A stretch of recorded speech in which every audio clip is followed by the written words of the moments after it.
계속해서 요한복음 말씀을 우리들이 함께 나누고 있습니다. 벌써 말씀 시리즈를 시작한 지 반이 딱 지나서 오늘 7번째 말씀이 됩니다. 여러분 요한복음을 잘 읽으면서 따라오셨으면 좋겠고요. 오늘 말씀의 제목은 믿었더니 진짜구나, 이런 제목입니다. 지금 흥미가 좀 생기세요? 자, 믿었더니 진짜구나. 자, 오늘 이 말씀이 무슨 의미인지 함께 나누어 보려고 합니다. 오늘 말씀이 저에게는 쉽지를 않았습니다. 잘 이해가 안 되는 부분도 있었고, 그래서 이 말씀은 제가 12주 시리즈를 준비하는 동안 가장 오랫동안 붙들고 묵상하고 씨름했던 말씀 중에 하나입니다. 왜 믿었더니 진짜구나 라고 하는 제목을 잡았는지는 뒷부분에 가면 여러분들이 알게 될 것입니다. 오늘 말씀은 요한이 증거하는 두 번째 기적이다, 이렇게 나오고 있습니다. 그런데 전체 맥락을 통해 보면 예수님의 공생애 중에서 두 번째 기적이 아니라 예수님이 갈릴리에 가셔서 행하셨던 두 번째 기적이다, 이런 의미가 맞을 것 같습니다. 예수님께서는 공생애를 시작하시면서 예루살렘에서 또 요단강에서 세례를 받으시며 많은 기사와 이적과 또 말씀을 전하셨어요. 이 소문들이 갈릴리 지역까지 쭉 퍼져 있었던 거죠. 자, 우리가 조금 지도를 보면 도움이 될 것 같아요. 지도를 한 장 좀 띄워주세요. 자, 저기 요단강이 그 위에 갈릴리 호수가 있죠. 저 밑에, 맨 밑에 예루살렘이 있어요. 예수님께서 예루살렘과 저 갈릴리를 오가며 여러 가지 사역을 하셨습니다. 자, 오늘 말씀의 주제는 바로 저 가나와 가버나움, 저 갈릴리 근처에서 있었던 일이고, 예수님께서 여기를 오가며 말씀을 전하셨어요. 제가 지도를 가끔 여러분들에게 보여드리는 이유는 여러분들이 말씀을 들을 때 이런 상황이구나, 이렇게 생생하게 여러분들이 알 수 있도록 지도를 보여드립니다. 몇 개 지도를 조금 이따 더 보여드릴 거예요. 자, 요한복음 4장 33절과 45절까지 말씀 우리 같이 한번 봉독해 볼까요? 자, 시작. 이틀이 지남에 예수께서 거기를 떠나 갈릴리로 가시며 친히 증언하시기를 선지자가 고향에서는 높임을 받지 못한다 하시고, 갈릴리에 이르심에 갈릴리인들이 그를 영접하니 이는 자기들도 명절에 갔다가 예수께서 명절 중 예루살렘에서 행하신 모든 일을 보았음이러라. 지도를 보니까 좀 이해가 되시죠? 갈릴리인들이 저 예루살렘 근처에 예수님이 하셨던 일을 들었다, 이렇게 되어 있어요. 43절이 이렇게 시작하죠. 이틀이 지남에. 제가 여러분들 말씀을 묵상할 때 주의 있게 보아야 되는 것이 이 시간 그리고 접속사, 이런 걸 유심히 보아야 된다 말씀을 드렸어요. 이틀이 지남에, 이게 어떤 이틀일까요? 지난주에 말씀 기억하세요? 사마리아 여인. 설마 이것도 잊어버린 건 아니겠죠? 사마리아 여인. 자, 사마리아는 예루살렘과 갈릴리로 가는 중간쯤에 위치해 있습니다. 거기에서 야곱의 우물가에서 사마리아 여인을 만나시죠. 그리고 예수님께서 거기서 이틀을 더 유하십니다. 여기서 이틀이 지나고 예수님께서 갈릴리로 올라가시다가 이런 말이에요. 너무 설명을 잘하지 않아요? 네네네. 아이고, 마스크를 써서 이해가 되는지 안 되는지 제가 잘 몰라요. 잘 따라오고 계시리라 믿어요. 자, 이 갈릴리 지역은 예수님 사역의 딜레마 중에 하나였어요. 자, 44절에 이런 말씀이 있죠. 선지자가 고향에서는 높임을 받지 못한다. 예수님의 고향이 어디죠? 나사렛이었어요. 자, 지도를 아까 지도 다시 한번 띄워주세요. 나사렛이라고 하는 저 동네가 갈릴리에서 가깝습니다. 그 나사렛은 저 갈릴리 지역에 포함이 되는 거예요. 예수님께서 갈릴리로 가셨을 때 사람들이 예루살렘에서 예수님이 행하셨던 일들을 많이 듣고 궁금했던 거예요. 나사렛 예수라고 하는 사람이 예루살렘에서 그렇게 많은 기사와 이적을 행했다고 하는데 저게 뭔가 사람들에게 궁금증이 일어난 거예요. 그러니까 사람들은 그런 걸 보면서 그분이 진짜 메시아인가 봐 라고 믿는 사람도 있고, 설마 나사렛에서 우리가 알던 그 나사렛 예수가 그런 일을 행할 수 있을까에 대한 의구심을 품은 거죠. 그래서 사람들이 이렇게 생각하는 거예요. 그 사람이 진짜인지 가짜인지, 진짜 메시아인지 아닌지 한번 증명해봐. 그래서 이 지역에 있는 사람들이 예수님께 대한 기사와 이적을 많이 요구하고 있었던 거예요.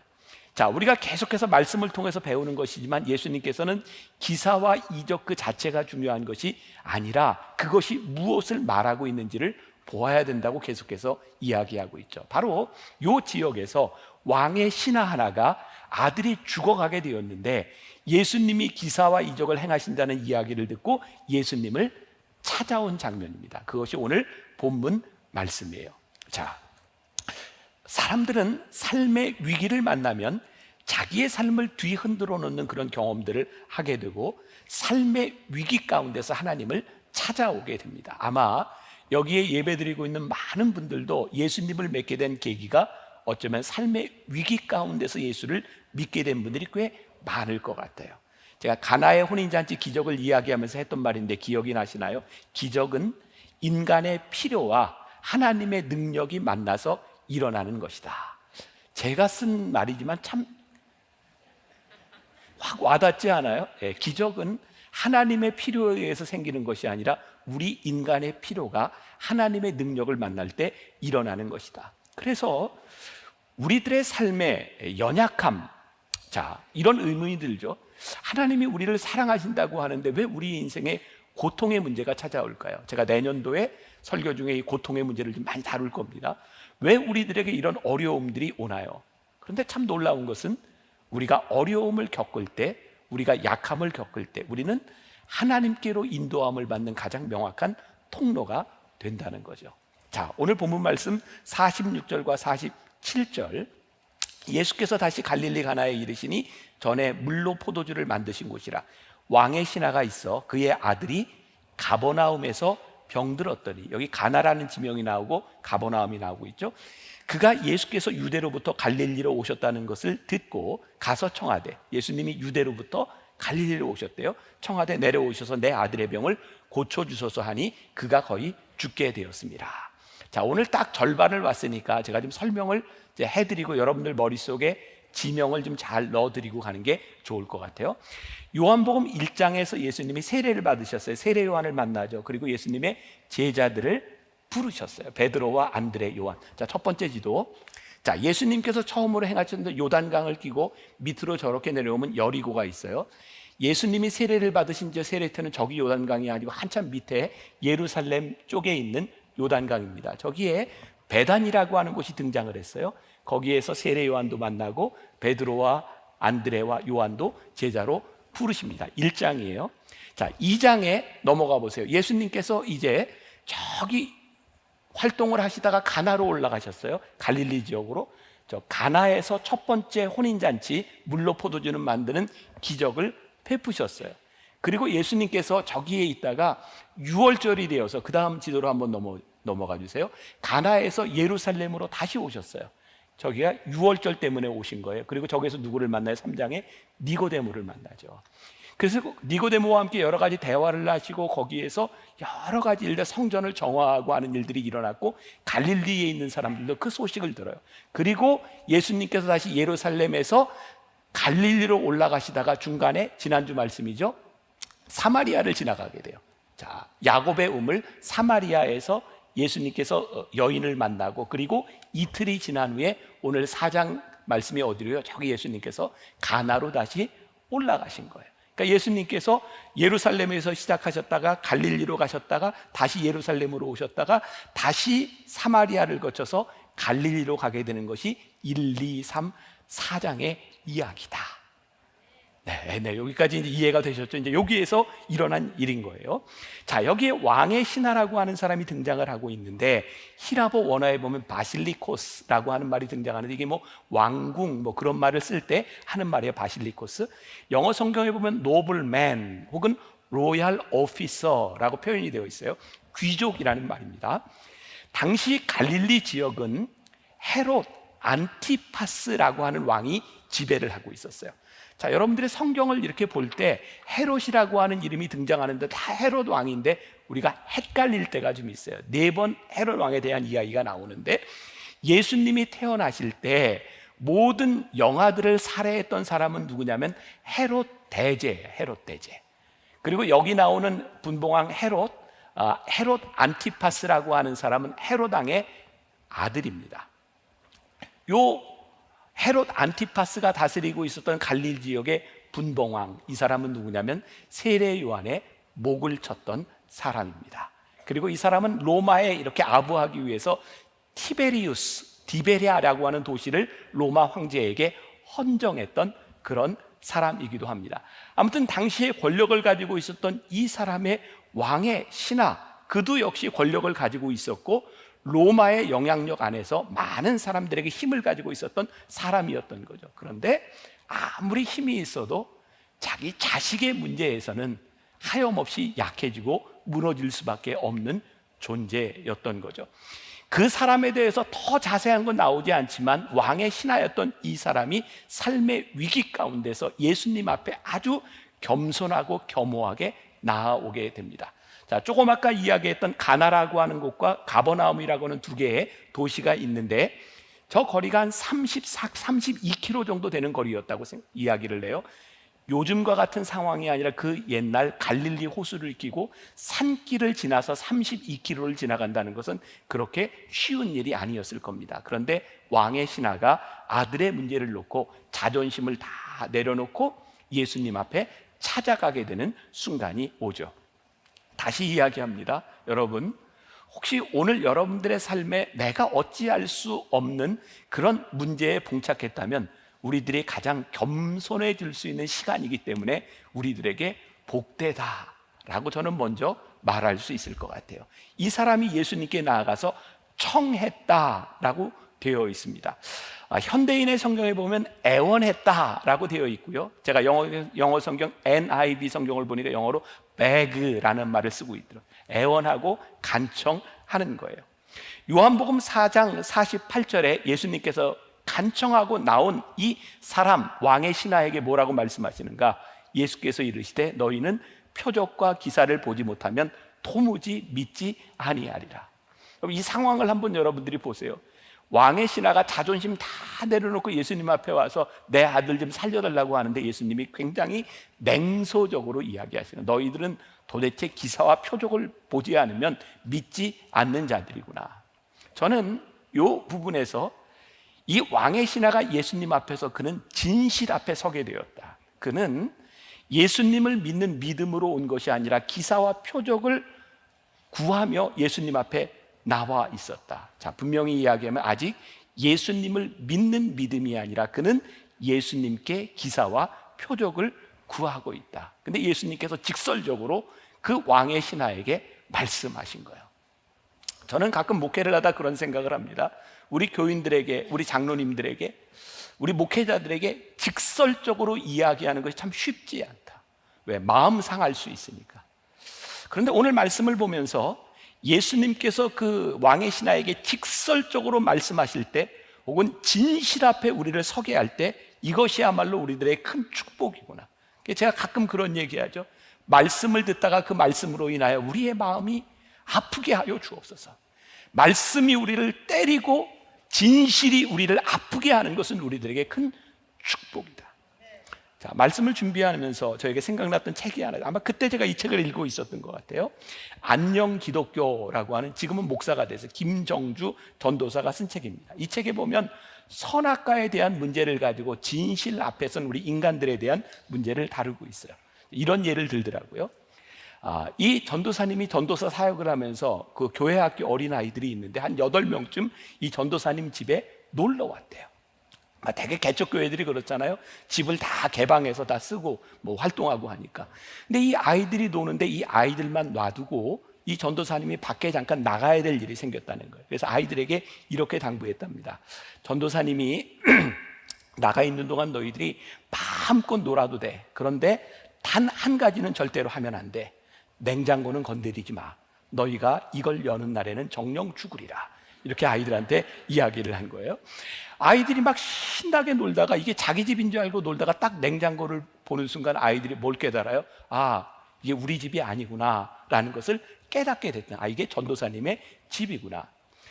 이 김정주 전도사가 선악과에 대한 문제를 이야기하면서 이 선악과를 볼 때 우리 인간들이 깨닫게 되는 진실이 있다. 그러니까 이 냉장고는 아이들에게 큰 은혜라는 거죠. 너희들이 지금 어디에 있는지를 깨닫게 하니까.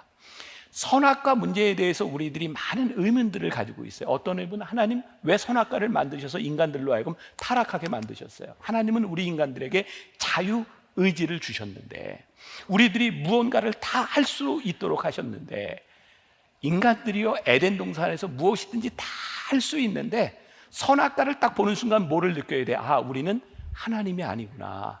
하나님이 우리들에게 모든 것을 다 하셨어도 이것은 우리들에게 허락하지 않으셨구나. 그 진실 앞에 설 때에 우리 인간들이 타락하지 아니하는데, 그래서 선악과는 우리들로 하여금 죄를 짓도록 우리들에게 허락하신 것이 아니라 우리로 하여금 방종하지 않도록 우리들에게 허락하신 은혜의 선물인데, 우리들이 이것을 깨닫지 못하고 살아갈 때가 있다. 그러니까 여러분, 오늘 이 왕이 기사와 표적을 구하며 예수님 앞에 왔을 때 예수님이 이 왕의 신하에게 기적을 베푸시는 것이 더 중요한 것이 아니라 네가 지금 어떤 모습으로 와 있는지 진실 앞에 서게 하는 것이 훨씬 더 중요한 부분이었다는 거죠. 자, 오늘 우리가 진실 앞에 선다고 하는 것, 자 48절과 49절 예수께서 이르시되 너희는 표적과 기사를 보지 못하면 도무지 믿지 아니하리라. 신하가 이르되 주여 내 아이가 죽기 전에 내려오소서. 지금 여기에서 무엇이 진실일까요? 주여 내 아들이 죽게 되었으니 내려오소서. 예수님께서는 너희가 기사와 표적을 보지 않으면 절대 믿지 않는구나 라고 이야기하는데, 이 신하는 예수님께 뭐라고 얘기하는 거예요? 이런 표현이 가능할 것 같아요. 주님, 저는 누구 믿고 하고 이런 거 별로 중요한 게 아니라 내 아들만 살려주시면 제가 뭐든지 하겠습니다. 지금 그런 마음으로 주님 앞에 와 있는 거죠. 내가 뭐든지 하겠습니다. 이게 굉장히 신앙이 좋은 것 같지만 이것이 옳은 신앙은 아닌 것 같아요. 주님, 내 문제만 해결해 주시면, 지금 여기 있는 여러분들의 삶의 문제와 병과 모든 문제만 해결해 주시면 제가 뭐든지 하겠습니다. 이것이 중요한 것이 아니라 우리 주님께서 믿음 앞에 섰을 때 우리들이 무엇이 옳고 그름인지를 분별할 수 있는 사람이 되어야 한다는 거죠. 내가 내 아들을 살려달라고 찾아왔구나, 내가 말했던 것이 있다, 너희들은 도대체 기사와 표적을 보지 않으면 믿으려고 하지 않는구나. 그런데 내가 너희들에게 이야기하고 싶은 게 있다. 지금 내가 행하는 기사와 표적보다 더 중요한 것이 있는데, 너희들이 하나님의 나라를 보지 않으면, 거듭나지 아니하면 이 기사와 표적이 너희들에게 무슨 소용이 있겠느냐. 그러니까 오늘 예배하는 우리들 가운데 지금 이 왕의 신하와 같은 모습으로 와 있는 사람이 있다면 우리들이 진실 앞에 서서 하나님 나라의 다스림이 무엇인지를 보아야 되는 거죠. 언젠가 제가 여러분들에게 그런 질문을 한번 했던 적이 있던 것 같아요. 제가 92년도니까 거의 이제 20년 전이네요. 92년도에 만나교회 처음 시작할 때 분당 임해천 동신상가에서 개척교회를 시작했어요. 제가 미국에 유학 가기 전이었어요. 그때 분당은 아파트를 다 지어놓고 40만 인구가 한꺼번에 들어온 계획도시였으니까 그 당시에 이 분당 지역에 있던 교회들이 개척교회도 있었지만 저 외부에 있던 교회들도 이렇게 막 들어와서 막 교회가 새로 막 쓸 때였어요. 여러분 혹시 그때를 기억하는 분이 있어요? 그때 상가에 교회들이 참 많았습니다. 제가 기억하는 그 당시 상가에 교회가 한 상가에 6개까지 있는 교회를 보았거든요.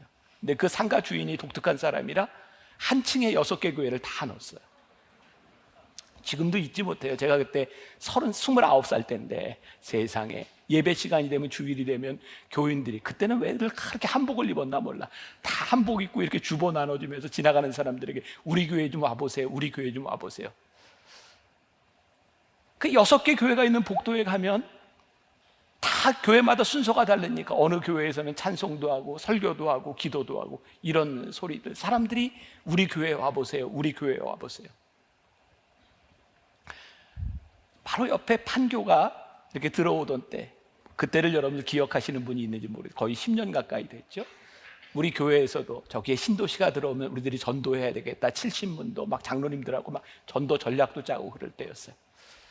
제가 판교에 처음 들어왔던 우리 교인 집을 신방했을 때 저는 정말 깜짝 놀랐어요. 신방하러 갔는데 주변에 정말 많은 교회들이 막 텐트를 쳐놓고 막 교회 전도를 하는 거예요. 전단지를 나눠주고 막 집집마다 막 부침개도 이렇게 붙여주고 하면 사람들에게 이사 왔으니 우리 교회 좀 나오라고 분당에 있는 교회들이 이렇게 전도를 하는 거였어요. 그때 모르겠어요. 제가 이렇게 의롭거나 이래서 하는 게 아니라 제 마음이 많이 불편하고 창피했어요. 하나님을 믿지 않는 사람들이 저 모습을 보면 저들은 어떻게 느낄까? 저는 적어도 그게 복음을 전하는 모습이 아니라 우리 교회를 홍보하는 모습으로밖에는 보이지 않았어요. 제가 그래서 주일날 와서 설교 시간에 그런 선포를 했던 거 기억하세요? 여러분, 만나교회는 지금부터 판교회 전도 금지령입니다. 절대로 판교회 가서 전도하지 마세요. 이 말을 오해하지 마세요. 복음을 전하지 말라고 하는 것이 아니라 우리들이 생각하고 있는 우리 교회로 오세요, 교회로 이끌어오는 일을 하지 마세요. 교회가 부흥하는 것이 잘못된 것이 뭐가 있겠습니까? 교회가 부흥하는데 그것을 싫어할 목사가 누가 있겠습니까? 그런데 진짜 더 중요한 게 있는 거예요. 내 교회가 부흥하고 내 교회에 사람이 많이 모이는 것보다 지금 하나님의 다스림과 하나님의 인도하심과 하나님의 뜻이 이곳에서 이루어지고 있는가를 우리들이 보지 않는다면 우리는 모든 목적을 위해서 우리들이 하고 있는 수단을 정당화할 수 있는 거예요. 우리들의 신앙이요, 하나님 앞에 우리들이 바라고 있는 욕망을 이루기 위해서 우리들이 하고 있는 모든 수단들을 정당화하며 기사와 표적과 이적을 구하는 것이 하나님께서 옳지 않다라고 우리들에게 말씀하고 있는, 예수님 앞에 서 있는 아버지의 모습이 혹시 우리의 모습은 아닐까? 우리들 역시 우리의 필요를 따라 우리의 욕망을 가지고 우리들은 끊임없이 하나님 앞에 기사와 이적을 구하는 사람은 아닌가? 하나님께서 우리를 창조하실 때 순종하는 삶이 무엇인지 가르쳐 주시려고 우리들에게 선악과를 만들어 주셨는데 그것조차도 욕망의 대상으로 만들어버린 아담과 하와가 타락했던 모습들이 우리들에게 있는 것은 아닌가? 제가 지난주에도 여러분들에게 그런 말씀드렸죠. 제가 요한복음을 묵상하면서 내가 왜 진즉에 이 말씀이 이런 뜻이었구나, 이런 말씀이었구나 하는 것을 이렇게 깊이 깨닫지 못했을까?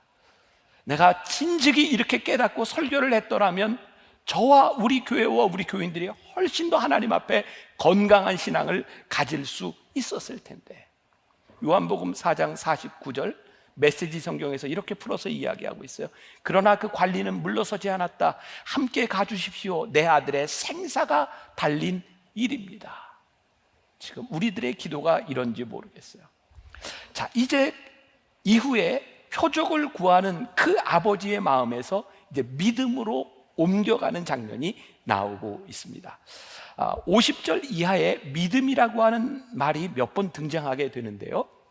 자, 표적을 구하는 마음에서 믿음으로 옮겨지는 과정을 보겠습니다. 요한복음 4장 50절 같이 봉독합니다. 시작. 예수께서 이르시되 가라, 내 아들이 살아있다 하시니 그 사람이 예수께서 하신 말씀을 믿고 가더니, 여기 믿고라는 말이 있죠. 53절 봅니다. 이제 시작. 그의 아버지가 예수께서 내 아들이 살아있다 말씀하신 그때인 줄 알고 자기와 그 온 집안이 다 믿으니라. 자, 여기 믿음이라고 하는 말이 두 번 등장하고 있어요. 요한복음 45절에 보면 예수께서 왕의 신하에게 내 아들이 살아있다라고 말씀하실 때 믿고 갔다. 자, 48절과 이렇게 비교해 보세요. 48절에 이렇게 말씀이 되어 있죠. 예수께서 이르시되 너희는 표적과 기사를 보지 못하면 도무지 믿지 아니하리라. 근데 지금 왕의 신하가 표적을 봤나요? 못 봤나요? 아직 못 봤습니다. 근데 그가 믿고 갔다. 이 아버지는 단지 예수님께 꾸지람을 들었을 뿐입니다. 네가 기사와 표적만 보고 왔구나. 그런데 오늘 말씀 가운데서 예수님과 이 아버지 사이에 더 어떤 일이 일어났는지는 잘 모르겠어요. 여기에서 다 설명해 주지 않고 있어요. 그러나 분명한 것은 자신의 안타까운 마음과는 달리 차가운 예수님의 반응을 보면서 아버지가 깨닫게 된 것이 있는 거예요.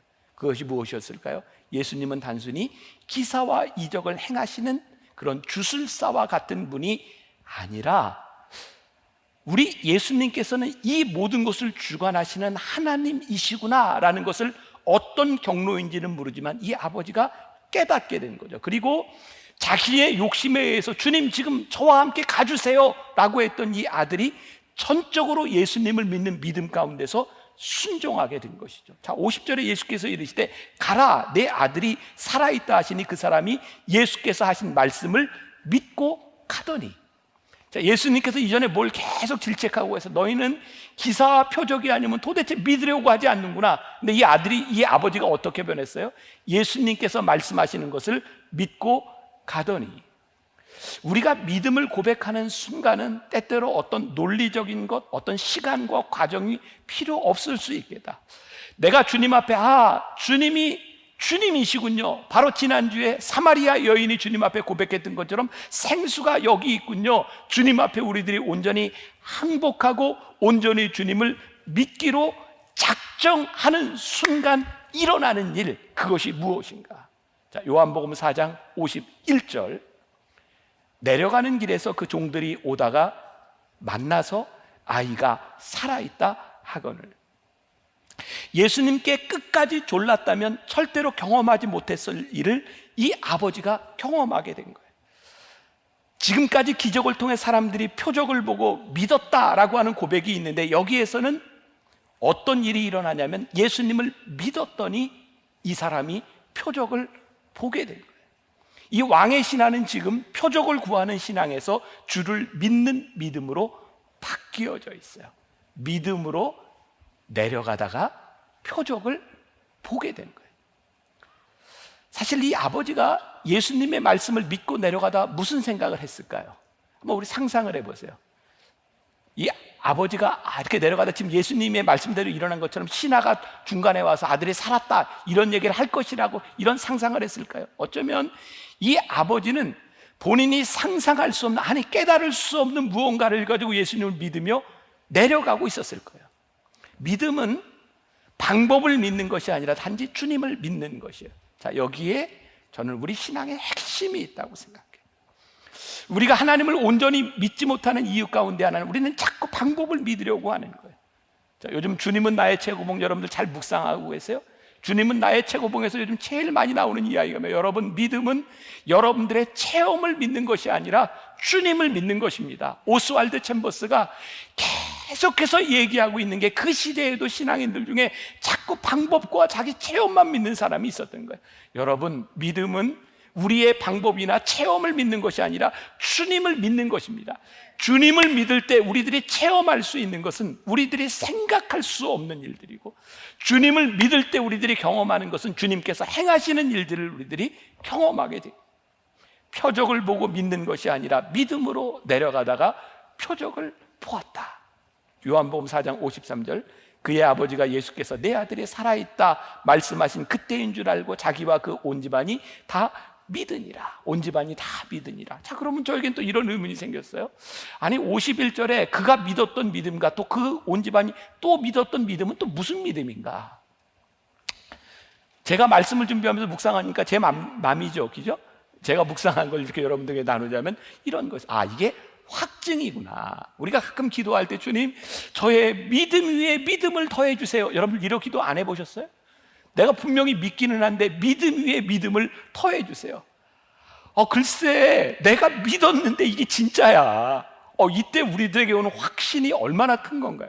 내가 믿었는데 글쎄 진짜야. 믿었더니 진짜구나. 지금 이 아버지가 경험한 것은 기사와 표적을 보고 믿은 것이 아니라 내가 주님을 믿었더니 그 주님을 믿는 믿음이 진짜였구나. 그의 믿음이 단순한 확증을 넘어서 감격하는 믿음으로 바뀌어 가고 있는 것을 보게 됩니다. 얼마 전에 저희 집에 왔던 편지를 하나 좀 소개해 드리려고 합니다. 좀 읽어 드릴게요. 사랑하는 김병삼 목사님, 최인숙 교장 선생님, 여기서 최인숙 교장이란 제 아내입니다. 2009년 아무도 아는 이 없는 성남에 와서 만나교회를 등록하고 매주 말씀으로 은혜 받고 감사한 마음을 표현할 길이 없어 늘 두 분과 우리 교회를 위해 기도만 했습니다. 남성 성경 공부에서 뵙던 목사님과 마더와이즈에서 뵙던 사모님, 또 사무엘의 교장 선생님으로 초하루 아이들 예배까지 저희 가정에게는 항상 감사한 영적인 부모님이셨습니다. 남편이 베트남으로 가게 되면서 학교나 집 여러 가지 문제로 가족의 베트남행을 막으셨는데 1년 반이 지난 지금 이제는 가야 한다고 이끌어 주시는 하나님 믿고 10년간 정든 이곳을 떠나 베트남으로 가려 합니다.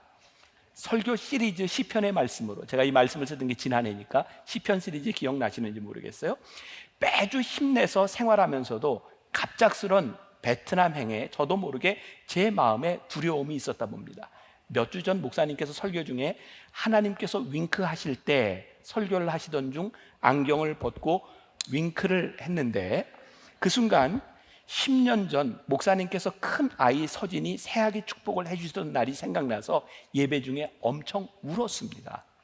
서진이가 신생아일 때 안경 쓴 남자만 보면 너무 심하게 울어서 새하기 축복 때 아이가 울지 않게 해달라고, 예배를 방해하지 않게 해달라고 몇 주간 기도했었는데, 그날 목사님께서 안경을 쓰지 않고 예배에 오셔서 무사히 새학의 축복을 마치게 되었습니다. 예배 후 인사를 드리면서 왜 안경을 쓰지 않고 오셨냐고 여쭤봤더니 내가 오늘 깜빡하고 9층에서 내려와서 라고 말씀하시던 목사님 모습이 세심하게 기도 응답을 해주셨구나 하고 기뻐했던 일이 있었습니다. 생각해 보니까 제가 20년 동안 안경 벗고 온 게 딱 그저 한 주였던 것 같아요. 목사님께서 하나님께서 윙크하실 때를 설교하시며 안경을 벗으시는데 그 10년 전 일이 생각나서 민경아, 내가 너 베트남 가라고 했으면 그 길도 함께 할 건데 내가 필요하면 김병삼 목사 안경도 벗기는 하나님인데 걱정 좀 그만해라 말씀하시는 듯 했습니다. 베트남 현지 교회에서도 우리 교회에서 배운 대로 잘 섬기고 또 미디어 교회로 함께하며 좀 멀리 좀 길게 인 앤 아웃 잘 다녀오겠습니다. 목사님, 교장 선생님 사랑하고 존경하며 축복합니다. 제가 이 말씀을 준비할 때 그 편지를 보면서 그냥 저에게 그런 생각이 들었어요. 왕의 신하가 예수님의 말씀을 듣고 아들이 살아있다, 이 믿음을 가지고 집으로 내려가다가 도중에 하인을 만나 아들이 살아있다라는 이야기를 듣고 이렇게 말하더니 내가 믿었더니 진짜네, 내 믿음이 헛되지 않았어. 제가 우리 이 김민경 집사, 우리가 줌으로도 신방을 하고 아마 지금 예배를 인터넷으로 드리고 있을 거예요. 이 집사, 작은 이 집사의 이야기를 보면서도 하나님께서는 우리들이 믿는 믿음을 실망시키지 않으시는 분이야. 우리들이 믿음을 가지고 나아갈 때 내가 믿었더니 헛되지 않아 믿음을 확증할 수 있는, 우리들이 기사와 표적을 구하는 것보다 여러분들에게 정말 더 중요한 것이 있는데 내가 주님을 믿습니다, 주님께서 행하실 일을 제가 믿습니다 라고 우리들이 고백하는 순간 우리는 내가 구하는 것보다 더 큰 것들을 경험하고 우리의 믿음을 확증할 수 있습니다. 주님은 우리들이 원하는 대로 행하시는 분이 아니라 우리가 믿는 주님은 우리를 위해 위대한 일을 행하시는, 제가 오늘 말씀을 묵상하면서 여러분들에게 또 한번 고백하고 싶은 거예요. 제가 목회를 하면서 지금까지 살아오는 동안 내가 하나님께 기도했던 일들이 정말 너무 감사한 일들이구나. 갑자기 제가 기도하고 하나님께 바랬던 일들이 내가 원하는 대로 내 욕망이 채워졌기 때문이 아니라 너무 감사한 거예요. 하나님은 진짜 좋으신 하나님, 하나님은 good God, 좋으신 하나님인 거예요. 문제는 우리들의 욕망을 놓지 못하고 내가 원하는 것 붙들고 있으니까 하나님의 인도하심을 우리들이 경험하지 못하고 살아가는 것이야. 그래서 오늘 여러분들에게 축복하고 권면하는 거예요. 여러분, 내가 믿었더니 진짜구나, 내가 하나님을 믿었더니 하나님께서 나에게 이렇게 역사하여 주셨구나. 기사와 표적을 보고 믿은 것이 아니라 내가 믿음으로 나아갔더니 하나님께서 내 삶에 이런 기사와 표적을 행해 주셨구나, 내 믿음이 진짜구나 고백할 수 있는 여러분들이 되는 것, 이것이 오늘 우리들에게 말씀하시는 이 말씀의 핵심이에요. 표적을 구하는 것이 아니라 믿음으로 표적을 보는 우리 귀한 성도들 되시기를 주님의 이름으로 간절히 축원합니다.